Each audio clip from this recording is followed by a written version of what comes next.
Mark Dondero, are you buying on the Red Sox? No, not even close. Heck no. Not even close. Not even close. So I'm supposed to, Mazz, after 10 games, they've played 400, they've been 500 over 400, 800 games, whatever it is. After 10 games, 6 of which weren't even against teams that should be in Major League Baseball. Mm-hmm. And I have to, now I'm supposed to buy in now? There's no chance of that. Now, are they exciting? Is it a fun run? Of course, all those things. And maybe they end up World Series contenders. I'm not saying they can't or won't. But right now, I can't do it. I can't do it after just a few games, one stretch, 10-game winning streaks. Like you said, don't grow on trees. That's nice. But I can't do it now. I need to see the behavior at the trade deadline. I need to see how they play after the All-Star break when they have a gauntlet of teams that they're going to play. They have been, for too long, a team that has gone in the wrong direction, and I can't do it. And I'm listening to you guys. I'm listening to, and I'm not going to go on Matty Mack because he's not here to hit me back. But he's talking yesterday. He sounded ludicrous. 6 games against teams don't even belong in Major League Baseball, but because of the 4 over the weekend, he's all in now. What? That doesn't make any sense. I need to see where they have been in a bad place for way too long. It's been awesome. Okay? I'm not listening to this. I'm not doing this now. I'm not letting them off the hook that easily. I'm waiting to see after the All-Star break. Let's see how they come out. Let's see how they buy, if they actually really buy at the trade deadline. And then we can talk as we go forward. I'm not buying anything right now. Did you watch over the weekend? Yeah, it was good. Okay. I mean, I was going. Did you watch on other weekends this year? Yeah. You did? I followed them. Exactly. That's a fair answer. So my point is, I didn't. I wasn't as dialed in as I was over the weekend. And so all of a sudden, these games happened over the weekend. And I found myself wanting to make time to watch them beginning to end. I wanted to see how they looked, and I wanted to see how it played out. And so, and look, and if the Raffaello home run on Friday night didn't shoot a little adrenaline through your veins, then I don't know what will. Now, look, again, when I say, do you believe, are you in? You know, yeah, I'm in. It's a playoff race now. They have an outside shot at the division still. They're only a couple of games back, and I think the American League blows. I think it stinks. And so I also think they have young guys who are getting better, and young guys who have more talent than some of the young guys they brought up in the past. So again, do I believe that Brian Bayo is fixed? Nope. Do I believe that this is who Rafaela is? Nope. Do I believe that Marcelo Meyer can play better than he's played? Yep. And do I think that, they have, I think they're, again, I said this to you the other day, Mike, to me, it started to become clear what the roles are, how they're going to be managed, who's going to play on any given night. And when it starts to feel that way, that tells me the pieces have fallen into place and the players have accepted them and everybody kind of knows what's expected of them on any given night. And to me, that makes a difference. So, now, I don't think they're the best team in baseball, but do I think they should be in the playoffs and that they could get to the LCS if they don't have to play the Tigers early? Yeah, I do. Right now, I do. Absolutely. Is it fair to bring up Alex Cora's lack of a track record finishing strong here in Boston? 100%. It is the biggest question remaining. And so, look, they've made other runs like this before the break in some of these years. Then they haven't gotten the help that they wanted or needed at the deadline. And Cora threw a little bit of a hissy fit. It affected the clubhouse. The team got disenchanted and demoralized, and they imploded, and they caved, and they were out of it by the middle of August.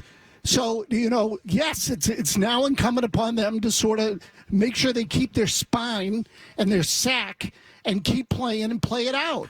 You pointed out this Chris Cotillo story on Mass Live. I didn't realize it was that stark. Alex Cora's lack of track record in the second half here in Boston. To wit, listen up. Cotillo writes, this is Alex Cora's 7th season managing the Boston Red Sox. It is also his 7th time going into the All-Star break with a team that's at least 3 games over 500. That is, I didn't realize that. Yep. Every year. They're in a similar spot every year. He writes that the story of Cora's tenure in Boston since the 2018 title has been good first-half teams that, for whatever reason, collapsed down the stretch. In 2019, a 49-41 club at the All-Star break got hurt late and missed the playoffs with a 35-37 second-half record. In 2022, the Sox were 48-45 at the break, then 9 games under 500 thereafter. the 2023 season and inactive trade deadline saw the team go 30-41 in the second half after being 48-43 in mid-July. Sound familiar? Last year's bunch soared in the second week of July to 10 games above 500, then cratered with a 28-38 record, missing the playoffs for the third straight season. Even the 2021 Red Sox, he writes, which won 92 games and reached the LCS, were a much worse team in the second half, just 37-34, than the first half, 55-36. So here we are again. Yep, absolutely, 100%. And so what's your takeaway? So I think they're all a little different. I mean, the 2021 team's a little different. But what's the commonality? Cora's happiness and Cora's dissatisfaction with the front office. Once he started picking battles with the front office about what am I going to get at the deadline in terms of help, and then he didn't get it, he started throwing a fit, and it affected the rest of the room. Now, I will tell you that some of those teams didn't have that much talent, and they deteriorated a little bit. So post-Bogarts, I would say they got worse. And I'm not connecting that to Bogarts. I'm just drawing a line there as a line of demarcation. But still, your job is to keep your team focused, and your job is to get them to play. That's what it is. Your job is to not start sniping at the front office and allowing your players to basically pack it in because they didn't get the help. So, to me, I do put a lot of that on Cora. I don't think that's going to happen this time. Let's see. If they have a bad deadline or they pick up a couple of hacks and he doesn't seem satisfied, then, we'll judge it as we see it. But I do think they're also a little more equipped. For example, one of those years, the year they traded for Schwarber, they didn't have a first baseman. They picked up Schwarber, who was hurt. They didn't get him until the middle of August, and they still didn't have a first baseman.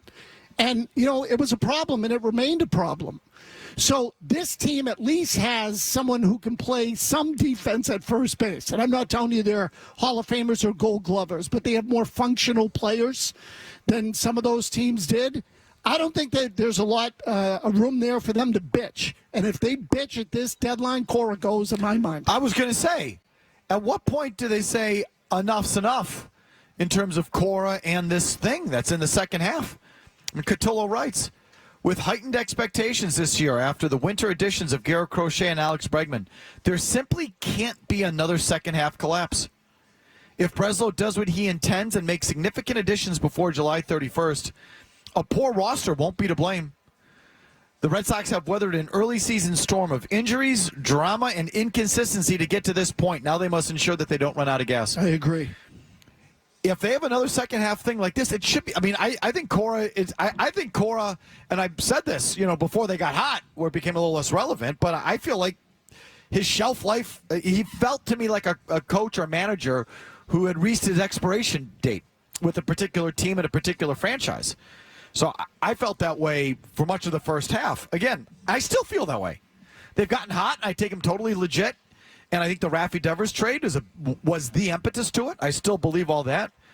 But is Cora the right guy? I still think, now more than ever, maybe you find out. Right.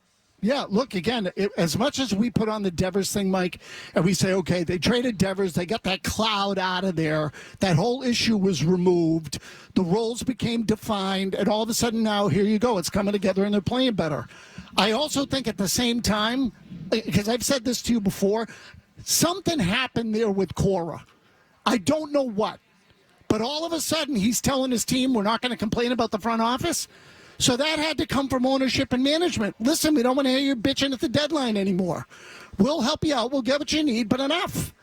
And if it doesn't work, and if we get it again, bye-bye, we'll go part ways at the end of the year. And I might be dramatizing that, but something like that. Because, again, all of a sudden, Cora is telling his team a month ago, we're in no position to complain at the trade deadline because we haven't done anything in the last 4 years. We can't complain about the front office. It's all he's been doing is one shot after another at the front office for the last 4 or 5 years or 3 or 4 years. So there was some sort of, discussion there. Come to Jesus, whatever. Call it whatever you want. But I think the two of them, I think the departure of Devers and Cora sort of putting a cork in it has sort of gotten them back in business. This is why I think it all comes down to the trade deadline. Those second half swoons you talked about, Mike, I just feel like I have no evidence or whatever. I mean, I guess we do have some evidence, but it feels like to me it's Cora's hopes getting let down every year. He thinks we're in it, we're going to win it. They're all in ownership, and then they're not, or they don't buy, or they sell. And then they have the swoon, or he gets a little mopey, and that affects the team. If they actually are aggressive and buy real play, try to get that number 2 starter, that would change my perception. That would change a lot of, I think, the attitudes in the clubhouse. And then anything's possible. But that's the key to me. Do they actually go for it? And does ownership act like they want to go for it at the deadline and get real players to help this team on the field and the morale in the clubhouse? Okay.